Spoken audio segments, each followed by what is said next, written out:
Assalamualaikum warahmatullahi wabarakatuh. Waalaikumsalam warahmatullahi wabarakatuh. Saya Ali Mawer dari SMK Negeri 14 Kota Olmintang, calon CGP Angkatan 9 Kabupaten Padang Pariaman. Pagi ini saya akan berbincang dengan Kepala Sekolah SMK Negeri 14 Kota Olmintang, Bapak Arizon MPD, mengenai tema kita yaitu pengambilan keputusan berbasis nilai-nilai kebajikan sebagai pemimpin. Baik, apa kabarnya pagi ini Pak? Alhamdulillah baik. Pak Maher mana? Alhamdulillah sehat Pak. Maaf Pak mengganggu waktunya sebentar Pak. Oke. Ini karena kita ada tugas mau mewawancarai Bapak sebentar. Baik Pak, yang mau saya tanyakan Pak, ini mengenai Bapak sebagai pimpinan di sekolah kita di tahun ini. Iya. Ini Pak, selama ini Pak, bagaimana Bapak mengidentifikasi kasus-kasus yang merupakan dilema etika atau pembangunan moral Pak? Oke. Kalau kita dilema etika ya. Iya, Dilema etika berarti mengambil keputusan yang sama-sama benar gitu. iya ya. Berarti di sini tentunya kita melihat kasusnya dulu. Kasusnya seperti apa gitu. Misal saja dalam sebuah rapat gitu. Iya. Kita ingin rapat kenaikan kelas. Rapat ini Kelas kelas. itu rapat kenaikan kelas. Di sana kan akan muncul bermacam-macam persoalan nantinya itu. Nah, ada siswa, misalnya ada seorang siswa yang mana nanti nilai tidak tuntasnya banyak.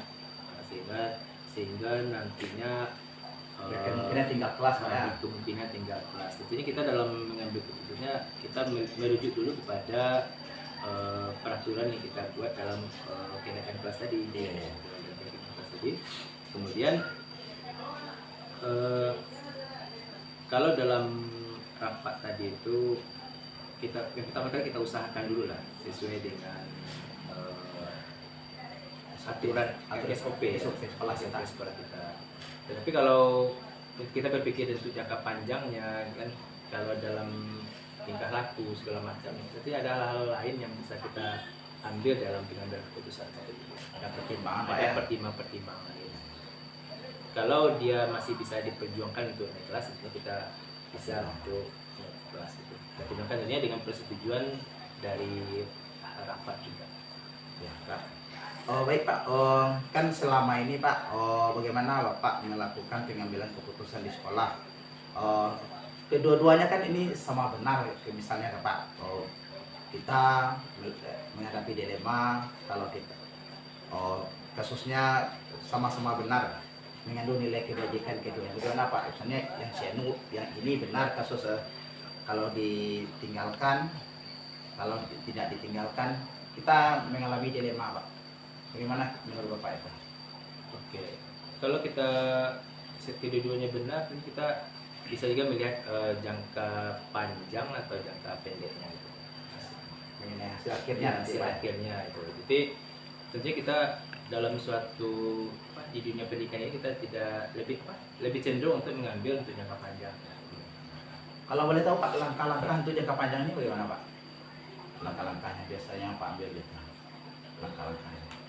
Langkah-langkahnya Iya. jangka panjang. Ini kita lihat dulu untuk kasus itu seperti kasus tadi ya. Ini kan kelas 10 Ini jadi Pak ya. kelas 10 ke kelas 11-nya. Untuk jangka panjang kita ini mengharapkan siswa ini nantinya mau menjadi apa. Jadi perubahan gitu ya. Terjadi perubahan dalam dia. Karena dalam lingkungan pendidikan ini kita tuh mengharapkan perubahan. Iya. Itu akan lebih baik kita siswa yang mula-mulanya berperilaku buruk menjadi baik, dan itu akan lebih baik daripada kita hanya meningkatkan kebaikan saja. Itu perjuangannya luar biasa. Baik Pak, berikutnya Pak, hal apa saja yang selama ini yang Bapak anggap efektif dalam mengambil keputusan di kasus-kasus dilema seperti tadi Pak? Yang efektif kan Pak? Efektif, Iya. yang memberikan pengaruh. Ya, pengambilan kasusnya, keputusan. Yang efektif dalam mengambil keputusan, misalnya dalam kasus kita ambil satu contoh kasus ini supaya nggak bertele-tele ya. Iya. Jadi untuk dalam kenaikan kelas tadi kita tentunya minta pendapat pendapat guru di dalam rapat Pak ya. pendapat guru. Tentunya kita tidak mempunyai data-data pendukung, hanya gurulah yang mempunyai data-data tadi.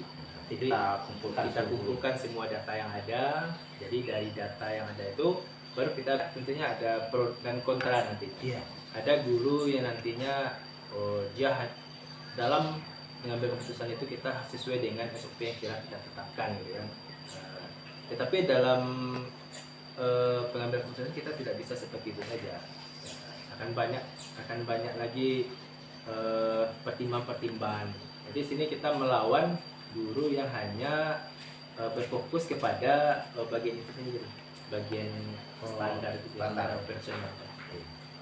Oh ya Pak, ini kan dalam menyelesaikan kasus yang tadi itu Pak, kira-kira Pak, Bapak itu langsung menyelesaikan di tempat atau memiliki sebuah jadwal tertentu Pak untuk menyelesaikan? Misalnya kan kita rapat di sekolah, kita ada anak yang berkasus, sebelum kita lakukan itu ada atur jadwal tertentu, prosedurnya atau bagaimana Pak? Atau langsung dieksekusi biasanya di rapat itu? Kira-kira itu Pak. Oke. Biasanya untuk rapat kenaikan kelas kita akan mengadakan rapat-rapat kecil dulu. Sebelum rapat besar kita adakan rapat kecil dulu. Jadi dengan guru-guru yang ada, dengan wali kelas, terutama wali kelas lah. Iya. Jadi kita sudah mempunyai data pendukung dulu. Jadi apa saja yang dibutuhkan atau bukti-bukti dukungan apa saja yang diperlukan dalam pengambilan keputusan nantinya. Karena dalam pengambilan keputusan itu akan butuh waktu yang lama kalau tidak ada data-data awal. Jadi dengan adanya data awal, kemudian insya Allah nanti dalam pengambilan di rapat nanti itu akan lebih mudah. Berarti Pak mengumpulkan data-data awal, berarti memiliki langkah strategi tertentu Pak ya. Itu kita ada juga kasus-kasus yang kalau kasus-kasus pelanggaran disiplin mungkin bisa kita langsung selesaikan di tempat. Tergantung kasusnya. Oh ya Pak, mengenai ini Pak, kira-kira Pak apa yang mempermudah Pak? Ini kan kita dengar kasus mempermudah Pak dalam mengambil keputusan kasus-kasus ini Pak. Oke, mempermudah kita dalam mengambil keputusan ini data-data pendukung tadi. Ya, kalau data pendukungnya lengkap, biasanya kita akan mudah untuk mengambil keputusan. Tapi kalau datanya tidak lengkap, akan sulit juga kita mengambil keputusan. Berarti di rapat nanti akan kesulitan Pak ya? Kesulitan. Karena kita dalam mengambil keputusan itu syarat utama adalah data-data pendukung atau bukti-bukti. Baik Pak, dari bincang-bincang kita pagi ini Pak, apa kira-kiranya pelajaran yang bisa Bapak sampaikan mengenai pengambilan keputusan mengenai dilema etika ini Pak? Jadi Pak Mawar, untuk pengambilan keputusan ini ya, dilema etika artinya kita mengambil keputusan yang sama-sama benar ya. Iya Pak. Nah, ini kan akan menjadi suatu kesulitan apa itu yang bagi kita. Jadi di sini kita harus yang harus kita perhatikan dulu adalah dilema etikanya seperti apa. Iya. Kan, kasusnya Pak ya. Kasusnya seperti apa? Ada individu dengan masyarakat, rasa keadilan lawan kasihan, kebenaran lawan kesetiaan, jangka pendek lawan jangka panjang. Tapi kita lihat kita berfokusnya kemana. Jadinya kita fokus ke tujuan akhir kita Pak ya. Tujuan akhir kita kemananya. Kalau saya memikirkan tuh berpikirlah untuk masa yang jangka panjang. Kita hidup bukan untuk saat ini saja. Begitu juga dengan siswa kita memikirkan untuk jangka yang sangat panjang sekali. Apalagi di dunia pendidikan ini yang akan dirubah itu adalah watak manusianya gitu. Ya, dengan situ kita dalam pengambilan keputusan itu kita juga mencari bukti-bukti dukung. Nah, apa saja yang diperlukan untuk pengambilan keputusan itu. Karena kalau kita salah saja kita dalam mengambil keputusan itu resikonya mungkin bagi orang yang diambil keputusannya juga bagi diri kita sebagai pimpinan dan juga untuk kemajuan sekolah kita itu sangat penting kita. Tambah nanti pertanggungjawabannya nanti Pak ya. Pertanggungjawabannya dunia akhirat. Baik Pak, terima kasih atas waktunya pagi ini Pak, atas bincang-bincangnya. untuk hari ini mungkin itu dulu bincang-bincang kita Pak. Oke.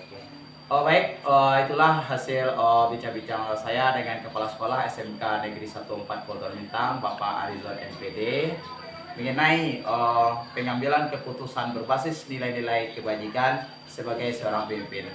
Baik, saya Limawer, CGP Angkatan 9 Kabupaten Padang Preman. Wassalamualaikum warahmatullahi wabarakatuh. Waalaikumsalam warahmatullahi wabarakatuh.